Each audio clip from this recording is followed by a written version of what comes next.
Bienvenidos una vez más a Evangélico Bíblico. Como siempre te presentamos una prédica del pastor José Manuel Sierra. Así es que por favor te invito a que pongamos mucha atención en el siguiente mensaje.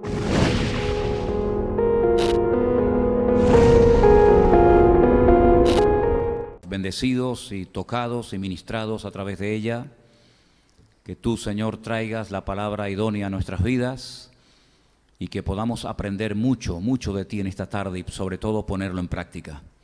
Gracias por esta oportunidad de aprender, de crecer, de madurar. Dejamos este tiempo en tus manos en el nombre de Jesús. Amén. Los chicos pueden pasar a sus clases, por favor, los demás nos quedamos aquí. Les recuerdo que en estos últimos cultos, en estas últimas reuniones, hemos estado hablando de un gran personaje de la Escritura, personaje que tiene un libro en la Biblia, el famoso y profundo libro de Daniel. Y el jueves hablamos acerca de este personaje. No sé cuántos de ustedes recuerdan lo que aquí se compartió, pero hoy vamos a volver a hablar de Daniel. Y si tuviéramos que ponerle un título a este mensaje, yo le pondría, por ejemplo, Enséñame a hacer tu voluntad. Enséñame a hacer tu voluntad. Todos los cristianos del mundo creo que sabemos a estas alturas, y si no deberíamos de saberlo, que nuestra obligación y nuestro deber como creyentes es hacer la voluntad de Dios. Pero no siempre sabemos cómo se cumple o cómo hacemos para cumplir con la voluntad de Dios. Este título nace de un versículo que leía esta semana en uno de los salmos, concretamente en el Salmo 143, versículo 10.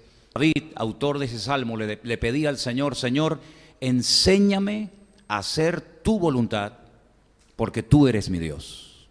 Enséñame, quiero aprender a hacer tu voluntad, porque si yo soy tu hijo y tú eres mi Dios, yo quiero hacer tu voluntad en mi vida.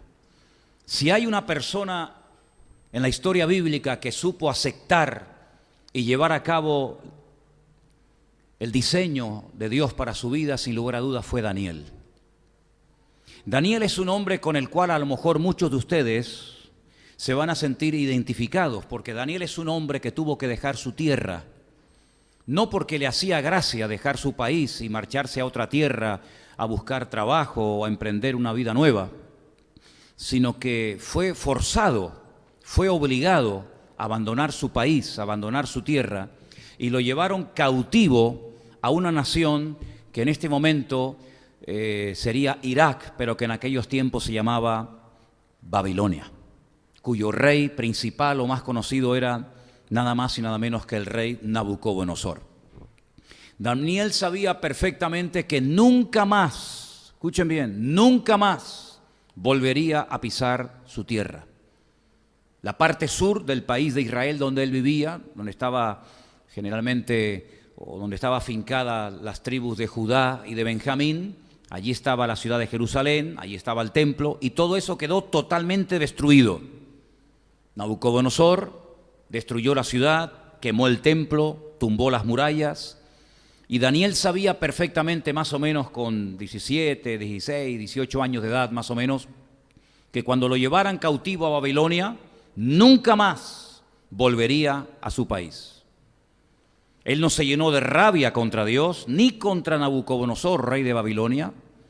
Él no le dio lugar a la angustia, a la frustración, a la amargura, a la queja, sino que él supo encajar todos aquellos acontecimientos con una serenidad y con una confianza en el Señor total.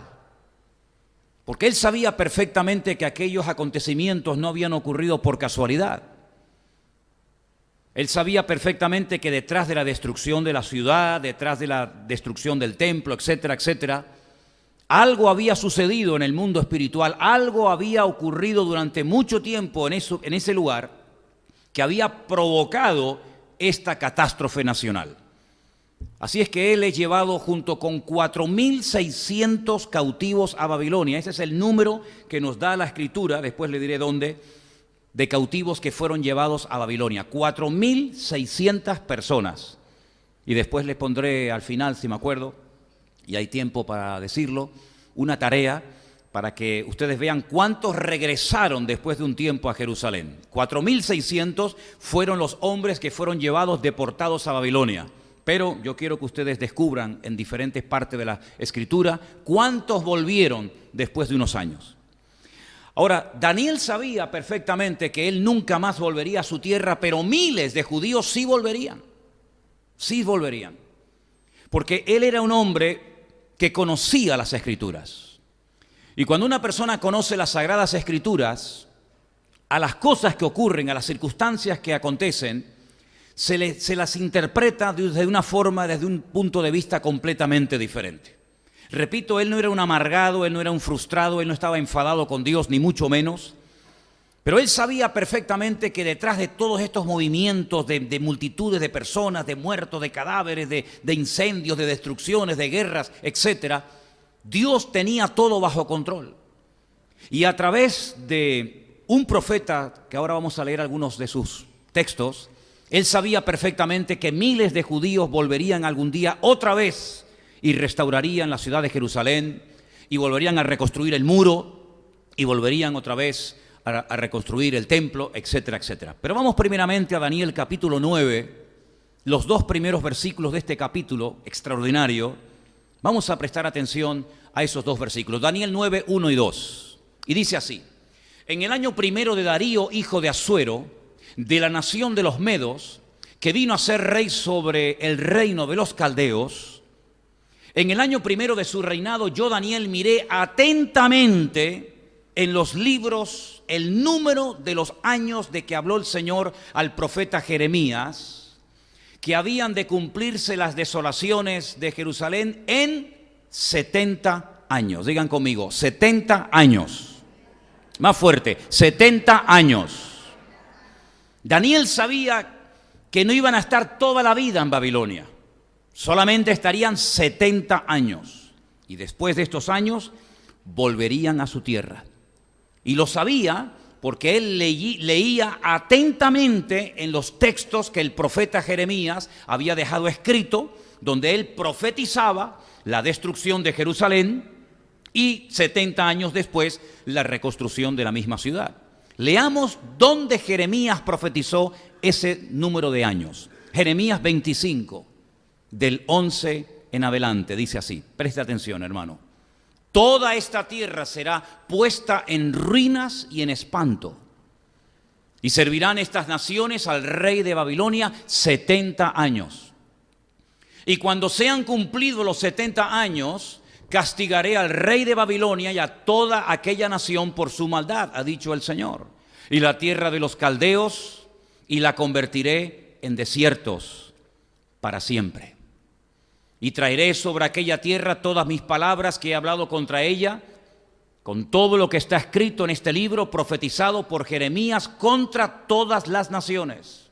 Versículo 14. Porque también ellas serán sojuzgadas por muchas naciones y grandes reyes, y yo les pagaré conforme a sus hechos y conforme a la obra de sus manos. Ahí está la palabra profética, ahí está la advertencia. Ustedes son llevados cautivos a Babilonia por 70 años, pero después de esos 70 años, muchos volverán. Lo vuelve otra vez a decir en el mismo libro, capítulo 29, versículo del 10 en adelante, y dice así: porque así ha dicho el Señor, cuando en Babilonia se cumplan los 70 años, yo os visitaré y despertaré sobre vosotros mi buena palabra para hacerlos o para haceros volver a este lugar. Porque yo sé los pensamientos que tengo acerca de vosotros, dice el Señor, pensamientos de paz y no de mal, para daros el fin que esperáis. Versículo 12, entonces me invocaréis y vendréis y oraréis a mí y yo os oiré. Y me buscaréis y me hallaréis, porque me buscaréis de todo vuestro corazón. Y termino con este versículo. Y seré hallado por vosotros, dice el Señor, y haré volver vuestra cautividad y os reuniré de todas las naciones y de todos los lugares a donde os arrojé, dice el Señor, y os haré volver a este lugar de donde os hice llevar. ¿Cuántos dicen amén? 70 años está diciendo el Señor a través del ministerio profético de Jeremías. Daniel se va a Babilonia cautivo junto con 4.600 hombres más, y estando allí dice que atentamente él leía estas profecías. Él prestaba atención a estas declaraciones del profeta Jeremías, que ya había muerto, lógicamente.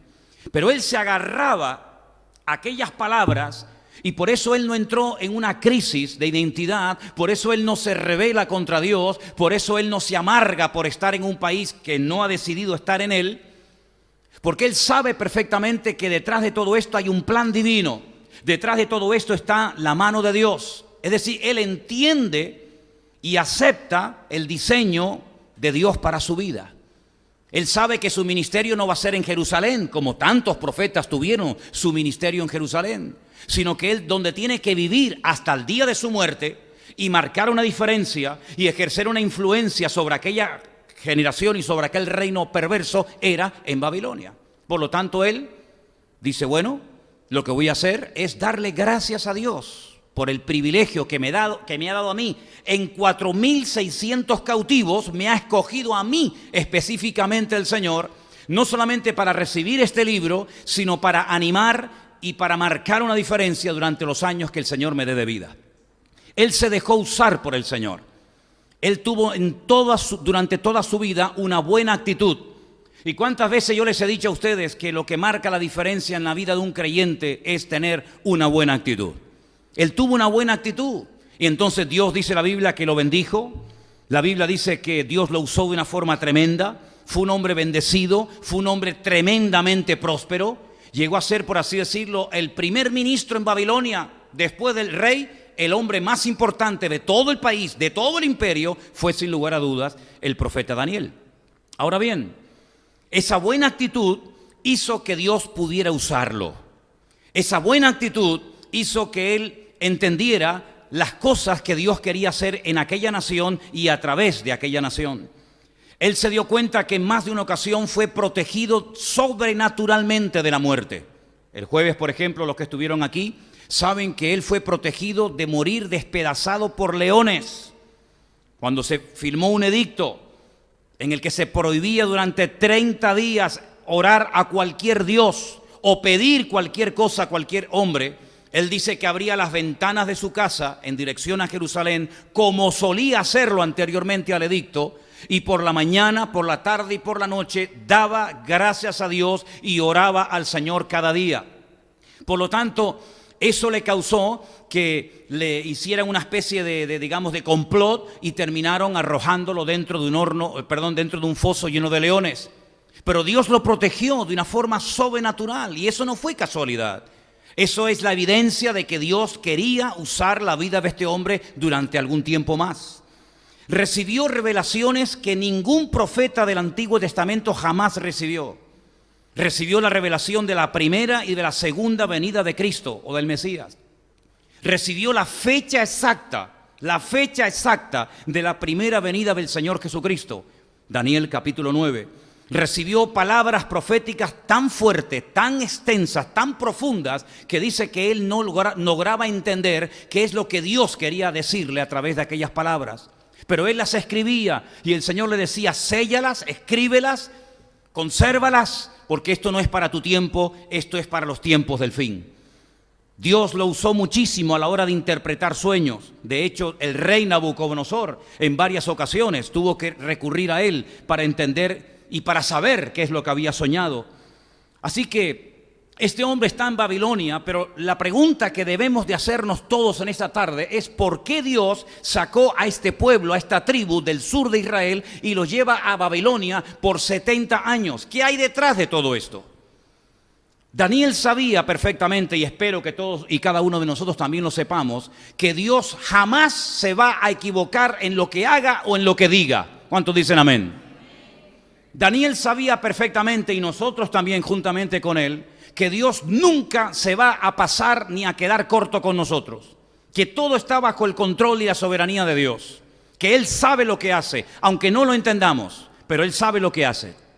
Daniel sabía que su Dios, al cual él amaba y adoraba, sabía que Dios no obra jamás guiado por un sentido egoísta o injusto, más bien todo lo contrario. Dios es la justicia personificada y no hay ninguna posibilidad de que Dios actúe con nosotros o con su pueblo de una forma injusta o de una forma incorrecta. ¿Cuántos lo creen? Por lo tanto, lo que hace este hombre en el capítulo 9, es un capítulo muy extenso, yo he escogido algunos versículos que leeremos ahora, pero les pido que lo lean tranquilamente en casa. La primera parte del capítulo 9 es una oración, pero no una oración simple y para salir del paso, sino es una auténtica confesión pública de sus pecados y de los pecados de su país, que son los que han producido el cautiverio. Vamos a leer, por ejemplo, en Daniel capítulo 9, a partir del versículo 5 hasta el versículo 14, y van a darse cuenta de cosas muy interesantes que Daniel ora en esa oración. Daniel dice: hemos pecado, él se incluye. Hemos pecado, hemos cometido iniquidad, hemos hecho impíamente, hemos sido rebeldes, nos hemos apartado de tus mandamientos y de tus ordenanzas. No hemos obedecido a tus siervos los profetas que en tu nombre hablaron a nuestros reyes, a nuestros príncipes, a nuestros padres y a todo el pueblo de la tierra. Tuya es, Señor, la justicia y nuestra la confusión de rostro, como en el día de hoy lleva todo hombre de Judá, los moradores de Jerusalén y todo Israel, los de cerca y los de lejos, en todas las tierras a donde los has echado a causa de su rebelión con que se rebelaron contra ti.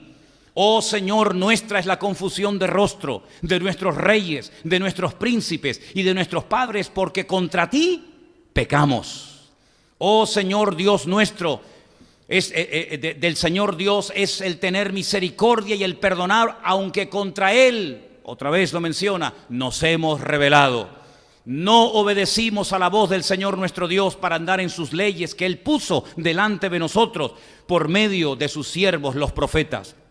Todo Israel traspasó tu ley, apartándose para no obedecer tu voz, por lo cual ha caído sobre nosotros la maldición y el juramento que está escrito en la ley de Moisés, siervo de Dios, porque contra Él pecamos. Él ha cumplido la palabra que habló contra nosotros y contra nuestros jefes que nos gobernaron, trayendo sobre nosotros tan grande mal, pues nunca fue hecho debajo del cielo nada semejante a lo que se ha hecho contra Jerusalén. Conforme está escrito en la ley de Moisés, todo este mal vino sobre nosotros y no hemos implorado el favor del Señor nuestro Dios para convertirnos de nuestras maldades y entender tu verdad. Versículo 14. Por tanto, Señor, veló sobre el mal y lo trajo sobre nosotros, porque justo es el Señor Dios en todas sus obras que ha hecho, porque no obedecimos a su voz. Si ustedes leen todo el capítulo 9 o gran parte de este capítulo, se van a dar cuenta de que Daniel se da cuenta de que ha habido rebeldía, ha habido desobediencia, ha habido pasotismo, ha habido frialdad, ha sido un desastre la relación del pueblo con Dios. Y todo eso ha traído como consecuencia que el país esté peor que nunca. ¿O ustedes creen que los países caen de la noche a la mañana de un nivel de riqueza a un nivel de miseria así? Por arte de magia o de gracia, no. Hay un proceso, hay una descomposición moral y espiritual detrás de todo eso. Hay leyes injustas, hay pecado, hay soberbia, hay rebeldía, hay brujería, hay santería, hay adulterio, hay muerte, hay injusticia. Es un cúmulo de cosas. Y Daniel sabe perfectamente que ellos se merecen estar allí en el cautiverio, porque por la vida que han llevado, por no haber tenido una sana y correcta relación con el Señor, ahora están sufriendo las consecuencias. Y por eso él dice: hemos pecado, no hemos obedecido tus leyes, hemos hecho caso omiso de los profetas que venían y nos hablaban en tu nombre, no obedecimos tu ley. Este pueblo se acostumbró a vivir así, como muchos hoy en día se acostumbran a vivir en desorden y creen y se engañan a sí mismos que Dios no se entera o no va a actuar en consecuencia. Esta gente decía: somos judíos, el pueblo escogido de Dios, Dios vive aquí. Por si no lo sabían ustedes, el único lugar del mundo donde el Dios nuestro al cual adoramos y servimos decidió vivir 24 horas al día y no salir de ahí nunca, fue en la ciudad de Jerusalén, en el Santo Santorum, en el lugar santísimo del templo de Jerusalén. Esto creó en ellos, más que un sentido del deber y de la responsabilidad, un orgullo nacional, diciendo: Dios no vive en Babilonia, Dios no vive en Nínive, Dios no vive con las naciones que nos rodean, pero nuestro Dios vive con nosotros, está con nosotros. Tenemos el arca del pacto, el arca sagrada, tenemos las tablas de los 10 mandamientos, tenemos los querubines, tenemos el altar del incienso, no tenemos nada. Se convirtió en un pueblo de gente religiosa que creían que eran intocables porque vivían en Jerusalén, porque eran judíos y porque eran descendientes de los patriarcas Abraham, Isaac y Jacob. Y se acostumbraron a pecar y también se acostumbraron a ir al templo. Jeremías durante 40 años les dijo: os estáis equivocando, estáis jugando con fuego, queridos. Si creéis que vuestros pecados no van a sufrir severas consecuencias, os equivocáis gravemente. Estáis cavando vuestra propia fosa y tarde o temprano esto se va al garete. Y ese templo del cual estáis tan orgullosos, un pagano, el rey más pagano y soberbio, lo va a destruir. Se reían del profeta, lo azotaban, lo escupían, lo metían dentro de una cárcel para taparle la boca. Pero Jeremías seguía y seguía, noche y día, 40 años, mañana, tarde y noche, mañana, tarde y noche. Toda una generación escuchó las palabras de advertencia de Jeremías.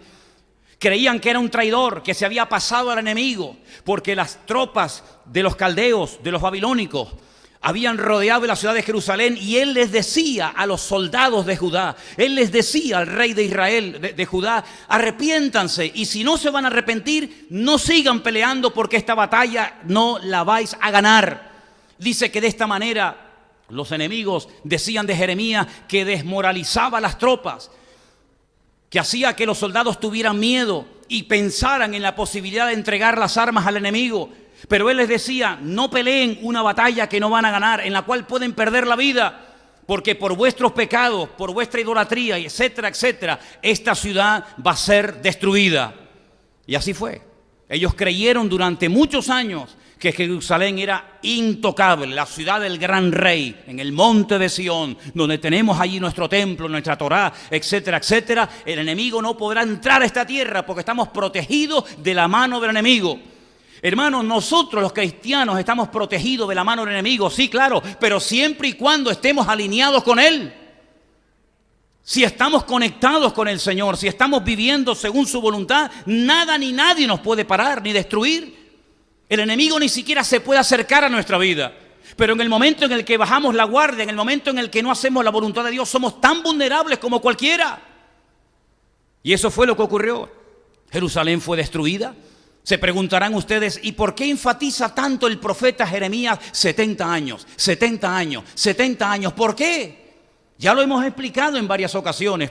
Para los que lo saben y para los que lo ignoran, lo volveré a repetir. Dios les dio al pueblo de Israel una ley, una Torá, unas instrucciones, en las cuales hay 613 mandamientos. No solamente los 10 mandamientos que la mayoría de la gente conoce y cumplen los que le interesa, y los que no le interesa los dejan a un lado, sino que les dio 613 mandamientos. Y ahí estaba toda la vida del pueblo de Israel controlada. Fueras agricultor, fueras ganadero, fueras profeta, fueras juez, fueras rey, casado, soltero, viuda, separado, convertido, da igual. Allí estaba todo lo que Dios quería que el pueblo supiera. Una de las leyes que le dio, de las 613, consistía en el reposo de la tierra, en el descanso de la tierra cada 7 años. La Shemitah, una ley que lógicamente solamente podían cumplirla los agricultores. El que no era agricultor, pues no le afectaba directamente, pero el que era agricultor tenía que dejar sus campos, sus fincas, sus terrenos al 7º año sin sembrar. Reposo total y absoluto de la tierra.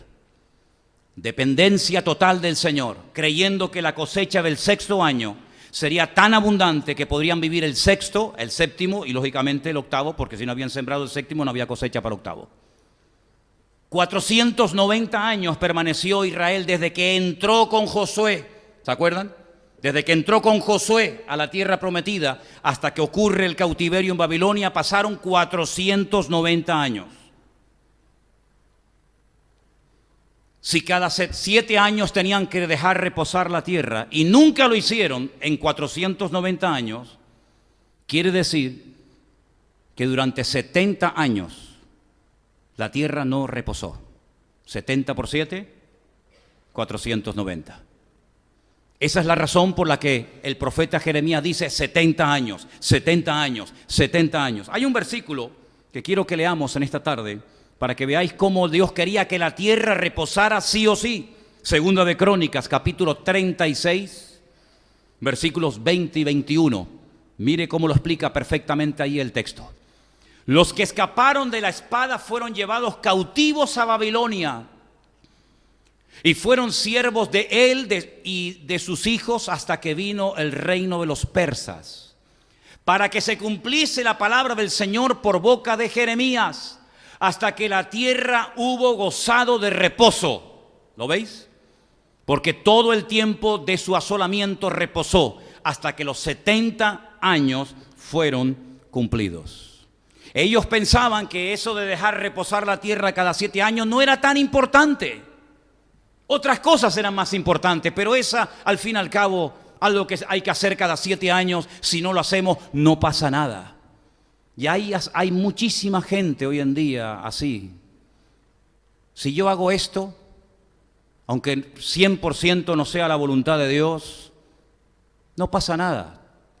Si no vengo a la iglesia, sino cuando me da la gana, no pasa nada. Si no oro, no pasa nada. Si no apoyo la obra de Dios con mis diezmos y ofrendas, como dice la Biblia, no pasa nada. Si llevo una doble vida y mi vida privada es completamente opuesta a mi vida pública, no pasa nada.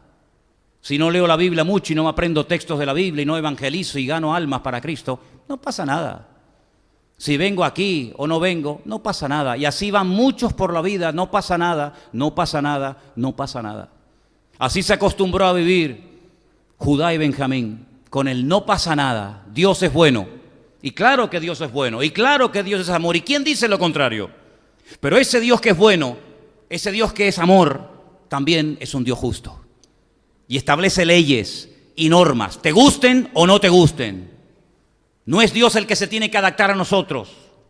Somos nosotros los que tenemos que adaptarnos a Él y obedecerle a Él. No es que yo pellizco de la Biblia, esto me gusta, esto me gusta, esto me gusta, pero esto no me hace gracia, lo dejamos para un lado. O como algunos hacen, creyéndose sabios, y dice que algunos queriendo ser sabios hacen necios. Esto es para los cristianos, esto es para los judíos. Y cuando me interesa me hago judío, y cuando me interesa me hago cristiano. Y cuando me interesa digo esto era para antes, y cuando me interesa digo esto para ahora y para mí. Esa es la forma como viven muchos hoy en día, montándose su vida a su manera, ¿verdad? Con sus planes particulares. Así vivió esta gente durante años, y ahí estaban los profetas, un día, otro día, por la mañana, por la tarde, por la noche. No pasa nada, hasta que pasó.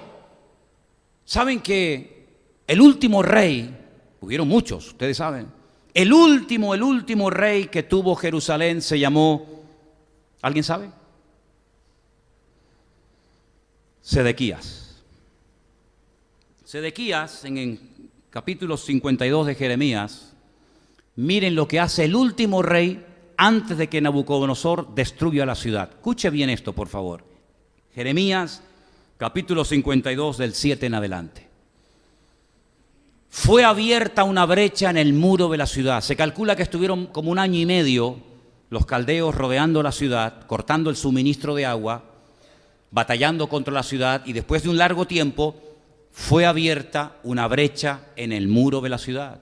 Y todos los hombres de guerra huyeron y salieron de la ciudad de noche por el camino de la puerta entre los 2 muros que había cerca del jardín del rey, y se fueron por el camino del Arabá, estando aún los caldeos junto a la ciudad alrededor.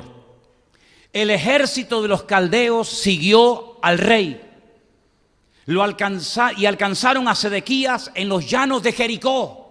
Los que habéis estado allí conmigo, sabéis más o menos la distancia que hay entre Jerusalén bajando por el camino del buen samaritano, es el camino que había y que sigue estando, y era el camino que llegaba directamente a la ciudad de Jericó, la ciudad de los sacerdotes.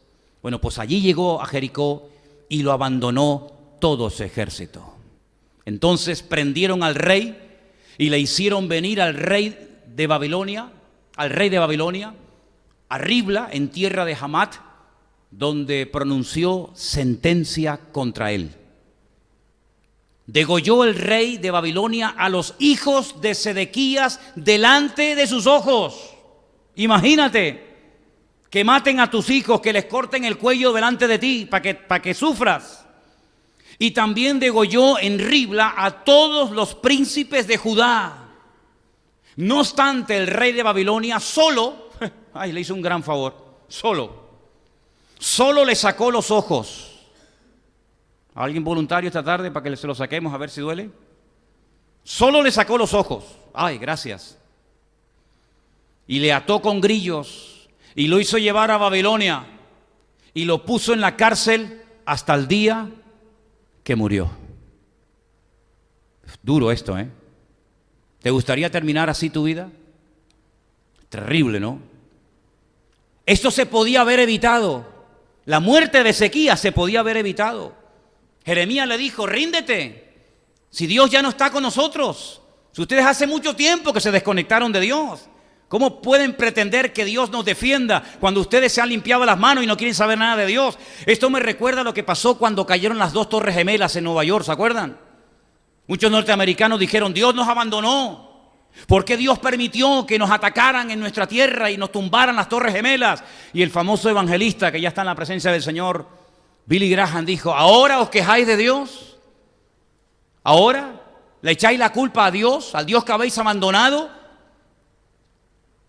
Después de haber quitado la oración en las escuelas, después de haber prohibido evangelizar en muchos estados de los Estados Unidos a una persona hablándole del evangelio, después de que habéis quitado la Biblia de muchos lugares, ahora os quejáis de que Dios nos ha abandonado. Más bien deberíamos de arrepentirnos y de lamentarnos de haber abandonado nosotros al Señor y no el Señor a nosotros. Pues así pasó, así pasó. El profeta Jeremías le decía, mira, por la mala vida que llevas, Dios no te va a defender, estás solo. Y cuando uno tiene el respaldo de Dios, hermano, uno pelea hasta la muerte si hace falta. Pero cuando Dios no te respalda, ¿a qué te agarras? ¿Cuál es el punto de referencia? ¿Cuál es tu apoyo? Ríndete. No lo quiso hacer.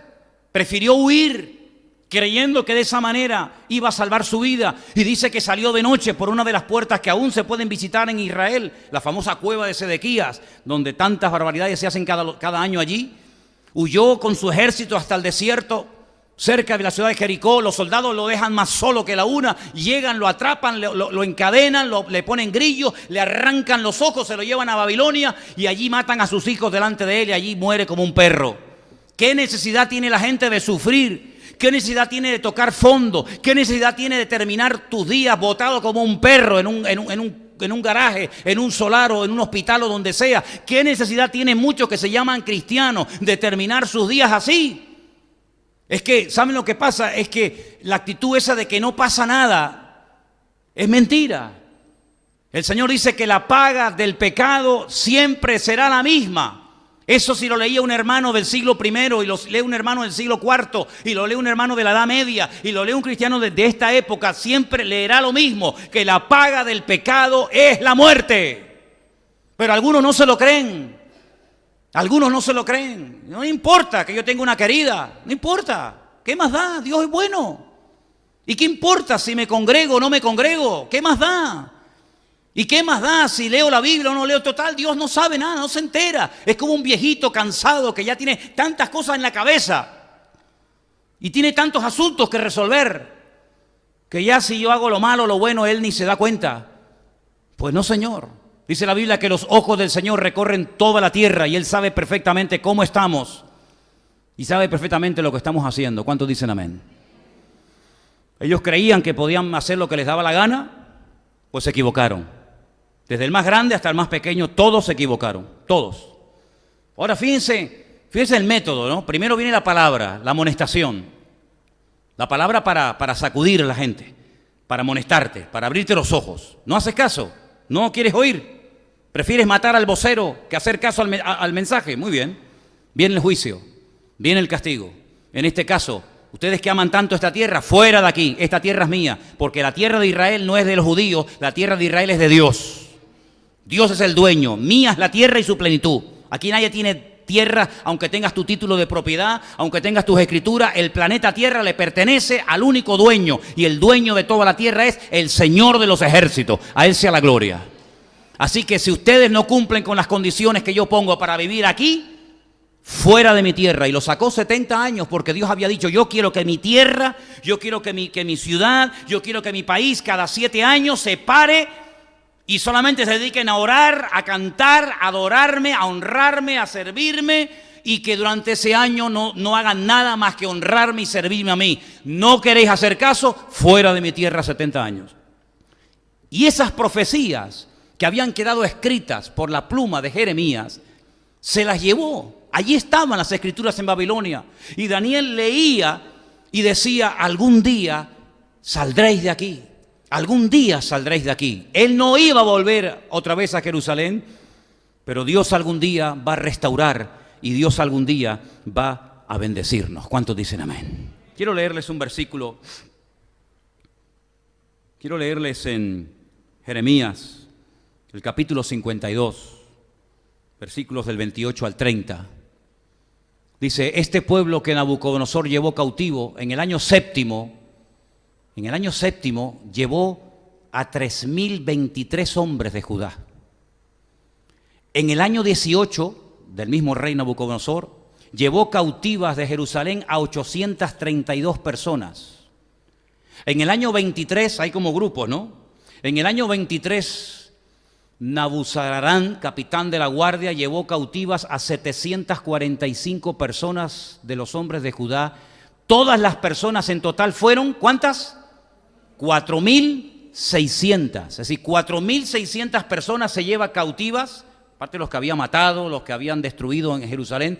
4.600 personas se los lleva cautivos a Babilonia. El salmo que se leyó esta tarde tiene que ver con los cautivos que fueron llevados a la fuerza a Babilonia. ¿Se acuerdan el salmo? Pónmelo otra vez.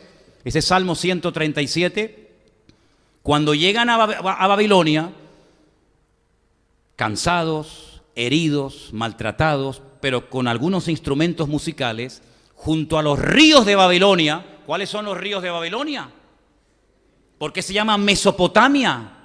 Porque están los dos ríos, el Tigris y el Éufrates, exactamente. Junto a esos ríos de Babilonia, allí nos sentábamos y llorábamos, acordándonos de Sión. Sión es una palabra que se utiliza muchas veces para referirse a Jerusalén, aunque hay un monte a las afueras de Jerusalén que se llama el monte de Sión, pero muchas veces en vez de decir Jerusalén, se emplea la palabra Sión, ¿vale? Sobre los sauces, esos árboles que están junto a las riberas de los ríos, ¿sabéis cómo son, verdad? En medio de ella colgamos nuestras arpas. No tenían ganas de cantar, se les fue el gozo, se les fue la alegría. Los que nos habían llevado cautivos, los caldeos, los babilónicos, nos pedían que cantásemos. Oye, pues aprovechemos, aunque estamos doloridos y sin fuerzas, aunque estamos humillados, aunque estamos cansados, aunque estamos destruidos porque han quemado nuestra ciudad. Bueno, si los inconversos nos piden que les cantemos, aprovechemos la tesitura, aprovechemos el momento para por lo menos hablar de nuestro Dios y cantarles algún salmo y dar testimonio. No, dice, los que nos habían desolado nos pedían alegría y decían, cantadnos alguno de los cánticos de Sión. Y ellos decían, ¿cómo cantaremos cántico al Señor en tierra de extraños? Y ahí viene esa frase que la encuentras por todas partes, y los colgantes, si me olvidare de ti, Jerusalén, pierda mi diestra su destreza y mi lengua se pegue a mi paladar. Eso decía o dice el Salmo, ¿verdad? Tremendo, ¿no? Esa tristeza, ese dolor, todo eso se podía haber evitado perfectamente, pero no hicieron caso a las palabras de Dios. Tampoco hicieron caso los hombres, la humanidad en los tiempos de Noé. Noé les hablaba y les predicaba y les advertía que viene el diluvio, prepárense. ¿Qué se creen que este arca que estoy construyendo es porque estoy aburrido y no tengo que hacer otra cosa en la vida? Nada, no le hicieron caso. Solo 8 personas se salvaron de toda la humanidad. Fueron más obedientes los camellos, los mulos, las ovejas, los animales fueron más obedientes y más sumisos al llamado de Noé que los seres humanos. Toda la raza humana pereció, salvo los 8 que entraron. ¿Qué les parece? Dios siempre hablando, Dios siempre advirtiendo, Dios siempre diciendo arrepiéntanse, buscad al Señor en tanto que hay tiempo, vuelvan a Dios, mira que las puertas están abiertas, mira que... Nada. Ahora no son capaces ni de cantar, ahora no son capaces ni de hacer absolutamente nada. 4.600 personas llevadas cautivas. Yo les quisiera hacer una pregunta esta tarde a ustedes. ¿Alguien de los aquí presentes o alguien de los que nos ve sabe lo que le pasó y sabe los detalles de lo que le pasó a cada una de estas 4.600 personas? ¿Verdad que no? ¿Verdad que no? Pero yo les recuerdo que dentro de esa gran masa de gente, allí iba del cual estamos hablando esta tarde, Daniel, al cual le cambiaron el nombre en Babilonia y le pusieron Belsasar, ¿se acuerdan? ¿Se acuerdan aquellos 3 amigos, Azarías, Ananías, Misael, que les cambiaron el nombre por Sadrat, Mesat y Abednego, divinidades babilónicas? De 4. De los 4.600, podría hablarles horas y días enteros de estos 4, de los 3 amigos de Daniel y de Daniel. Y de los demás, no puedo decir absolutamente nada, porque la historia cuenta que se asimilaron, es decir, se diluyeron en la sociedad babilónica, en el estilo de vida de Babilonia. Tanto es así que cuando tú lees la Biblia antes del cautiverio, los meses del año tienen unos nombres completamente diferentes a los meses del año cuando regresan del cautiverio. Tienen un mes que lo llaman el mes de Tamuz. Y Tamuz es un ídolo, un muñeco de idolatría en Babilonia. Cuando volvieron de Babilonia, ya se habían olvidado de hablar, como decía el Antiguo Testamento, judaico, hebreo. Ya no eran capaces de leer ni de entender las Escrituras. Nehemías, sobre todo Esdras, tenía que hacer un esfuerzo tremendo por leer despacito, por poner énfasis en cada una de las palabras y por poder hacerles que pudieran entender las Escrituras, porque ya se habían olvidado, se habían asimilado, se habían acostumbrado tanto a la cultura de Babilonia que hasta en los tiempos de Cristo solamente los religiosos sabían hablar hebreo. La inmensa mayoría de la gente habían adoptado el arameo, que era el idioma de los caldeos en Babilonia. ¿Qué les parece? Pero ¿por qué podemos hablar mucho de estos 3 jóvenes, incluido Daniel? Porque ellos, desde el primer día que entraron en Babilonia hasta que murieron, se propusieron firmemente en su corazón tomarse en serio su relación con Dios.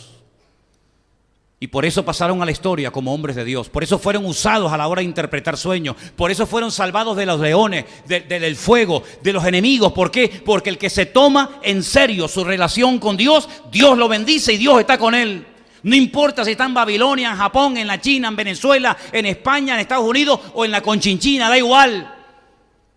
Cuando una persona se toma en serio su relación con el Señor, Dios pelea y apoya y defiende a ese hombre.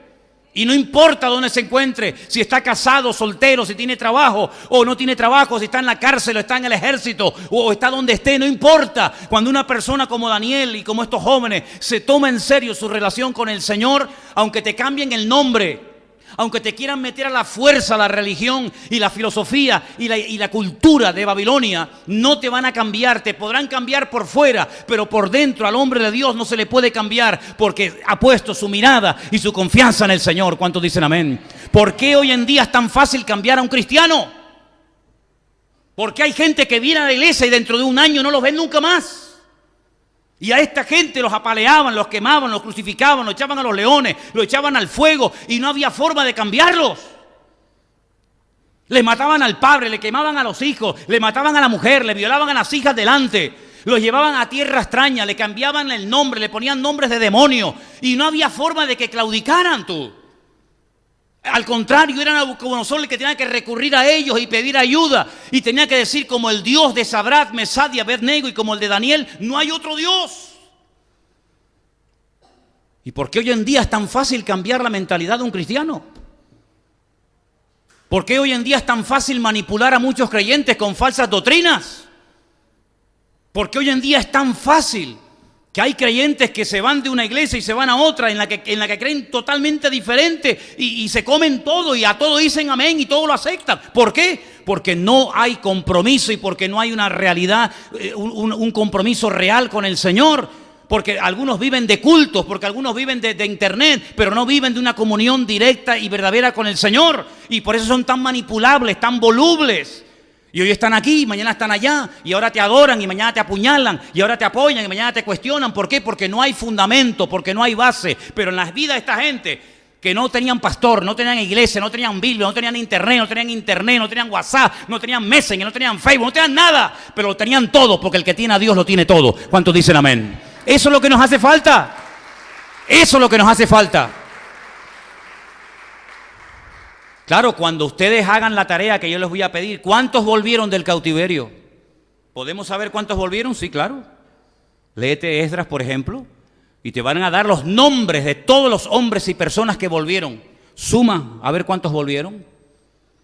¿Cuánto le costó a Esdras, a Nehemías y a Zorobabel? ¿Cuánto le costó animar a la gente que volvió para que arrancaran de cero y se pusieran manos a la obra y comenzaran a construir el templo?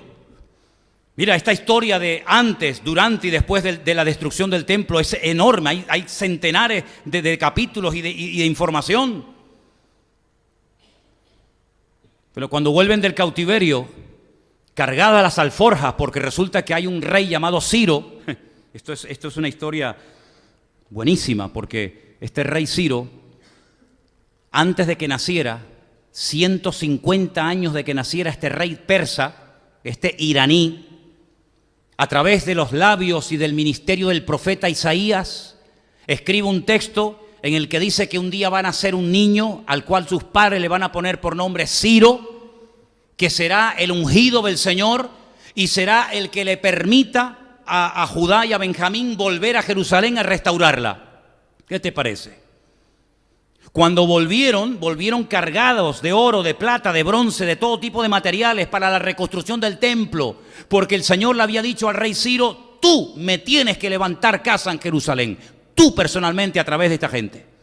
Cuando ellos vuelven a Jerusalén, comienzan a poner manos a la obra, pero el templo se detiene. Y por ahí llega un día, un tal Ageo. ¿Conocen a Ageo?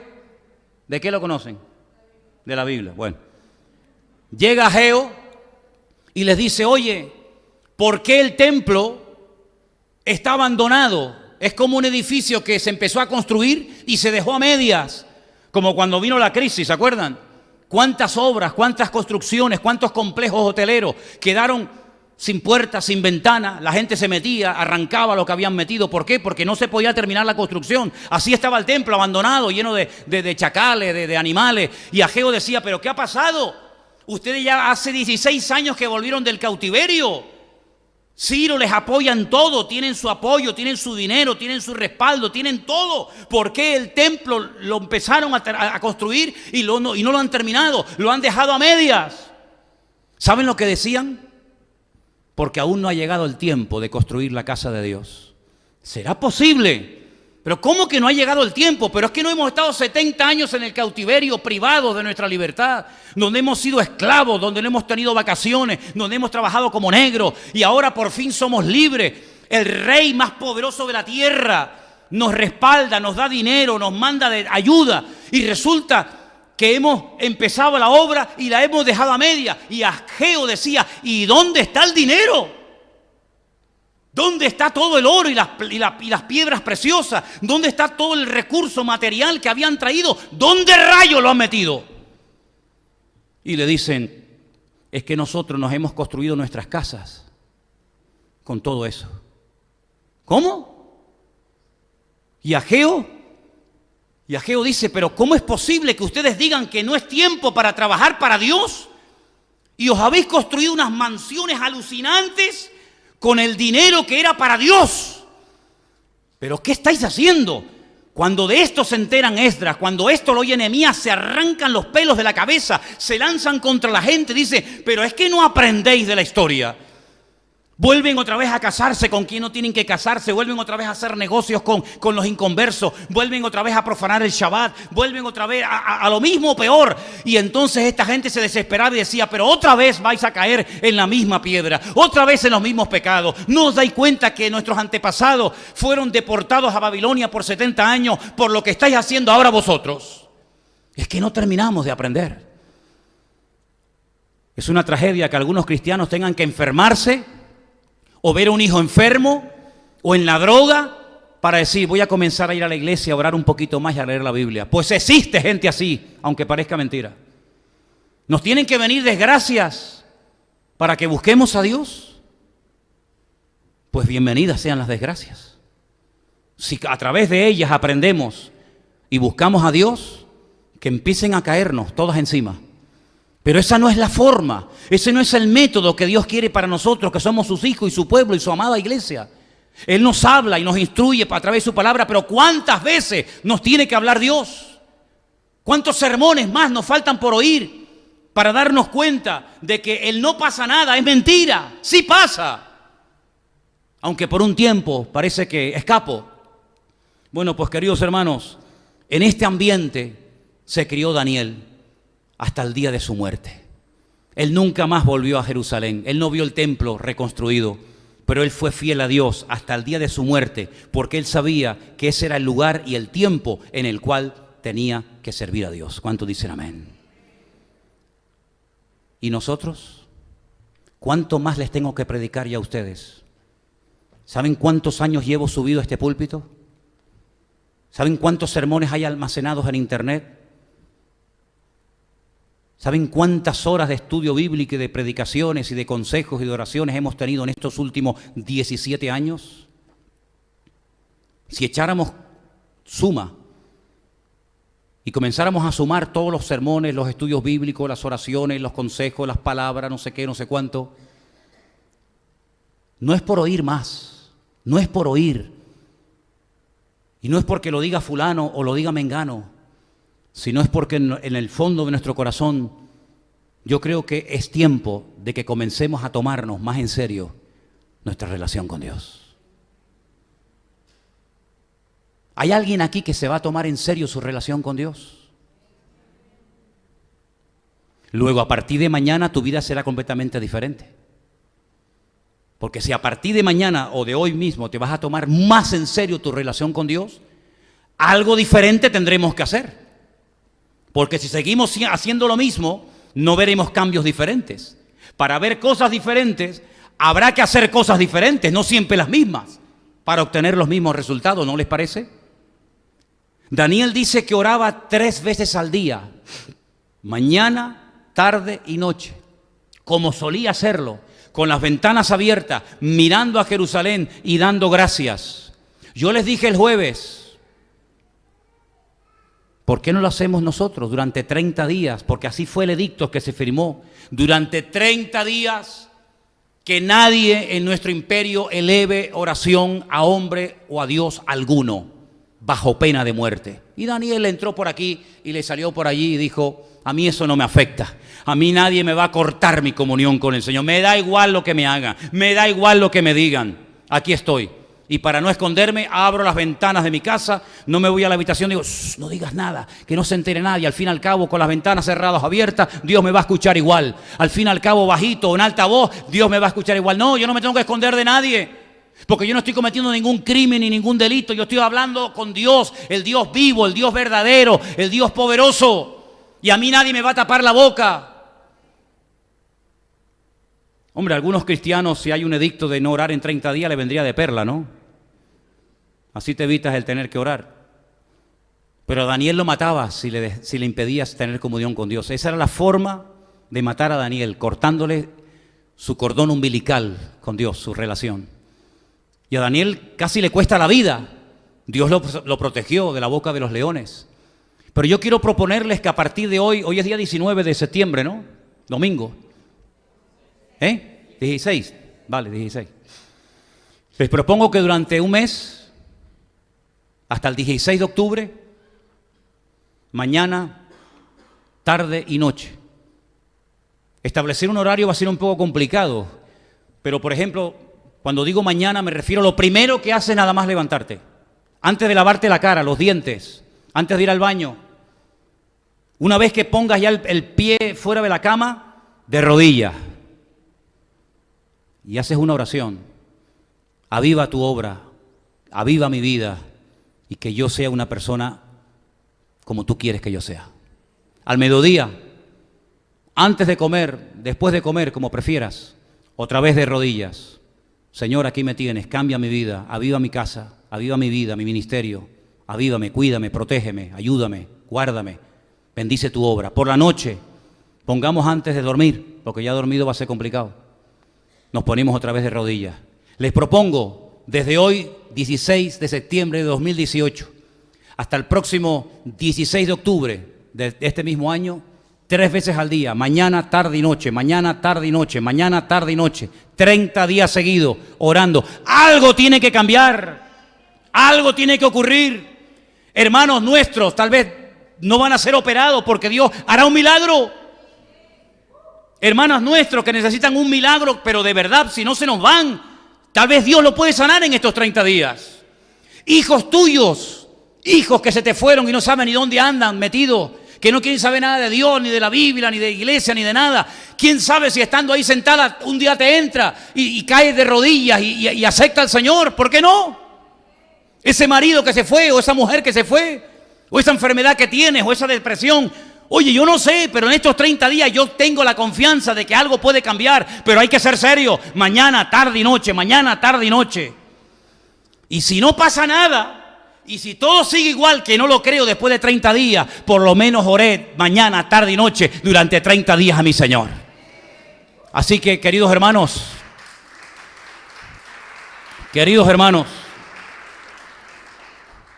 no busco gente que para quedar bien digan, sí, yo lo voy a hacer.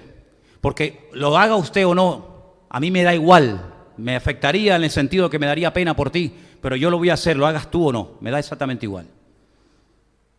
Pero solamente le voy a pedir en esta noche, y por favor, mire, piénselo bien, porque usted no se está poniendo de pie a lo que yo voy a decir ahora. No lo hagas por emoción, no lo hagas para que no te diga nada la mujer que estás al lado, no lo hagas por eso, No lo hagas por eso, me da igual si se levantan todos, se levanta uno, me da igual, exactamente igual. Solamente voy a pedir que los que a partir de hoy, bueno, ya de mañana, ¿sí? Porque si es mañana, tarde y noche, arrancamos a partir de mañana, se comprometan delante de Dios. Yo no tengo ningún compromiso contigo ni tú conmigo. Yo no pacto con hombres, ni usted tiene que pactar conmigo. Esos son un rollo raro que enseñan por ahí. Aquí no hacemos pacto con hombres, aquí hacemos pacto con Dios. ¿Vale? Si ha hecho pacto con hombre, ya lo puede estar rompiendo. Usted haga pacto con el Señor. Usted quiere ir en serio con el Señor. Y usted a partir de mañana, cuando se levanta por la mañana, me pongo de rodillas y voy a orar a Dios. Y no es que voy en el coche y Señor, no. Lo primero, eso, a mediodía y a la noche, 30 días seguidos. Solamente a eso les voy a pedir que se pongan de pie. A los demás que se queden sentados, no pasa nada. No va a pasar nada si usted no se pone de pie. Solamente los que lo vayan a hacer. Y los que los vayan a hacer, vamos a orar en este momento para que el Señor nos ayude a todos a cumplir con este compromiso que hacemos delante de Él y que Dios nos ayude el día 16 de octubre aquí decir, Señor, con tu ayuda logré orar 3 veces cada día, por la mañana, por la tarde y por la noche, para que tú avives tu obra y cambies mi vida. ¿Cuántos lo creen? Cierra tus ojos ahí donde estás, por favor. Ahí donde tú estás, Dios te está viendo, Dios te está escuchando, te conoce perfectamente. Dile con tus propias palabras al Señor ahora mismo, Señor, yo quiero tal vez por primera vez en mi vida, comprometerme a hacer algo así. Por la mañana, nada más levantarme, al mediodía y antes de dormir, ponerme de rodillas, solo o acompañado, me da igual, pero delante de Dios, a orar por mi vida y por tu obra, Señor. Y Dios puede hacer cosas impresionantes en este mes, hermanos, créanme. Estamos a punto probablemente de ver cosas que nunca en nuestra vida se nos habían ni siquiera pasado por la mente que veríamos. Pero Dios nos puede dar grandes sorpresas. Nuestra hermana Rosy necesita un milagro. Nuestro hermano Armando necesita un milagro. Yolanda necesita un milagro. Muchos de los que estamos aquí necesitamos un milagro, un cambio, una renovación espiritual, una transformación interior. No me digan ustedes que hemos llegado a un punto en nuestra vida en el que ya estamos totalmente satisfechos y a nosotros no nos hace falta de nada. No, queridos, vamos a tomarnos en serio este mes y vamos a ir a por todas con la ayuda del Señor. Padre, en el nombre soberano, magnífico y poderoso de Jesús, tu Hijo amado, oramos, Señor, delante de tu altar y queremos pedirte que nos ayudes para que durante este mes podamos cumplir con este voto, Señor, con esta promesa de orar 3 veces por día de rodillas delante de ti, Señor.